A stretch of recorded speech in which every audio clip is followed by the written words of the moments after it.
Hey guys, welcome to the channel. In today's episode, I am going to be doing a really tasty Chinese roast pork char siu. And guess what? It tastes just like the restaurants make it. Sounds good? Let's rock and roll.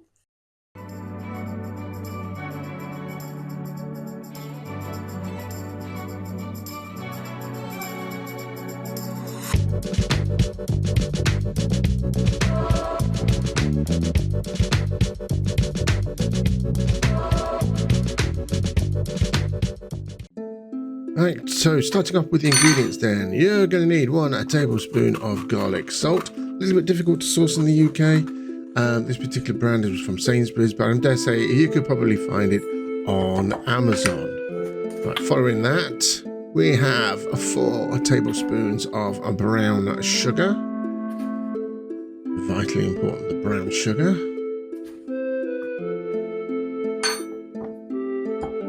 There we go. Followed by 1 tablespoon of 5-spice powder. It's quite potent stuff, so don't be too generous with the 5-spice. Then going in with 2 tablespoons of oyster sauce. One there. Love oyster sauce. Oyster sauce makes the difference to many dishes. Do not omit it. There we go. 2 tablespoons of oyster sauce. Followed by 2 tablespoons of light soy sauce. This is a premium light soy sauce. I am Icobaccas.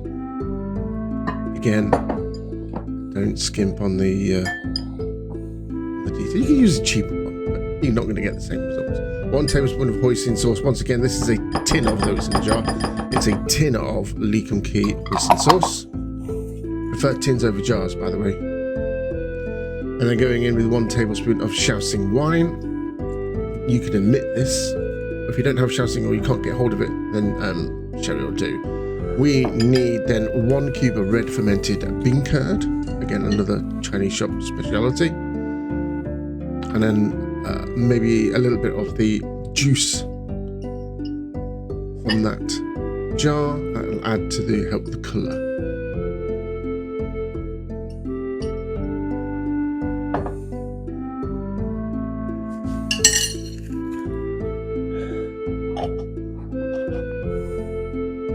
Now what you need to do is mix the marinade together. Make sure that all the ingredients are combined well. Thank you. Shaoxing. Just make sure it's all mixed in well. And then we can then deal with our pork and preparation. So it should have 900 grams of pork shoulder. That's what I'm using here. You don't have to have this specialized tool, but if you've got one, you can use it. You can also use a fork. Basically, what we need to do is put as many holes into the pork as possible to ensure that all of the marinade is absorbed into the meat. Repeat this for all of your pork. So this has all been cut into different strips. And then we need a Ziploc bag, freezer Ziploc bag. Open it up and put in your pieces of pieces of pork in, and then take our marinade, which we've mixed well together.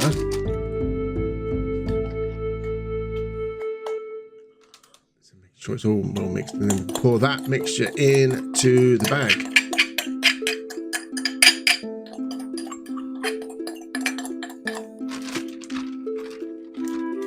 Once we're done, you can tighten up the bag.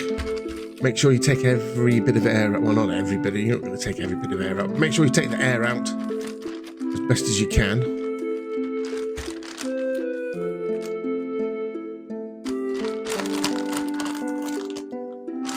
So push all the air out. I think I've closed it up a bit too much here. So yeah, push all the air out. Close up the bag. And then what we can do is then we can massage the marinade into the mixture. Do this for a good couple of minutes. Make sure it's well combined and seeps in. And then what we need to do is then put this mixture into the fridge for around 6 to 8 hours, but up to 24 hours in the fridge would be better. 24 hours later. So after about 24 hours, take your pork out of the Ziploc bag, preserve the marinade into a little separate pot. Put let's say a little separate pot like that. Put a baking tray, make sure you've got a rack, put foil underneath it because it will burn. We don't want to do that. So, and leave it to rest for about an hour before you can then put your marinade in or onto your pork. You might want to turn them over, make sure both sides are done.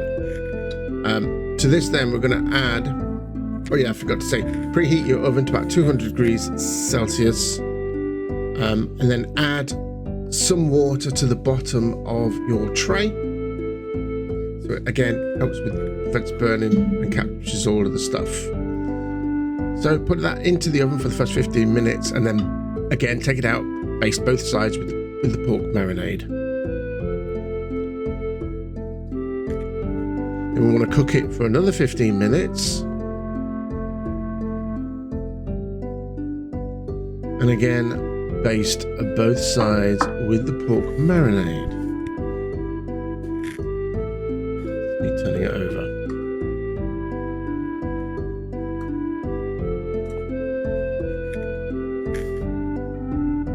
Again, applying the marinade. And that will be for your second 15 minutes. Then, whilst that pork is back in the oven, we can prepare our honey water solution. So we need 2 tablespoons of runny honey. Really adventurous, and I will share a video of this later, where I'm using maltose and some actual natural food colouring. There's 2 tablespoons of runny honey.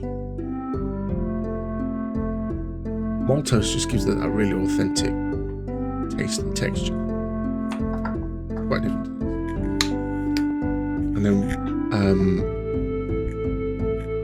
1 teaspoon of water.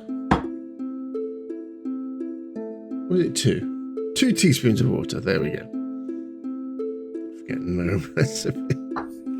Mix that well together. And again, if you are using maltose instead of runny honey, you will need to nuke that in the microwave for at least 30 seconds. So after you've cooked the marinated meat for 10 minutes, you then need to baste both sides with the honey solution. So this is it going in. This is the pork marinade. And then after 10 minutes in cooking, we're putting on the honey glaze. Again, remember to do both sides. And at this point, you can see the pork is already starting to catch. It's looking rather nice. Tasty. Put that back into the oven. Turn the heat up around about 220, 230 degrees, and then cook for another 5 minutes. And what you need to do again, once you've done that, is baste both sides with the honey solution.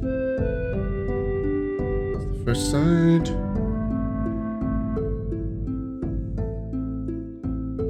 Turn it over. Apply the solution again, and then let that rest. Let that rest for at least 10-15 minutes before cutting into it. And that is it. That's basically it. You can cut up, you can serve it with rice. I tend to leave them whole, freeze them, and then I can use them for specific recipes. It's really nice, it's really versatile. And that is char siu pork done at home. Nice and simple. I do hope you get to try it. I will share another video where I'm doing a air fryer version. Again, that's equally delicious. And that is basically your char siu. Enjoy it.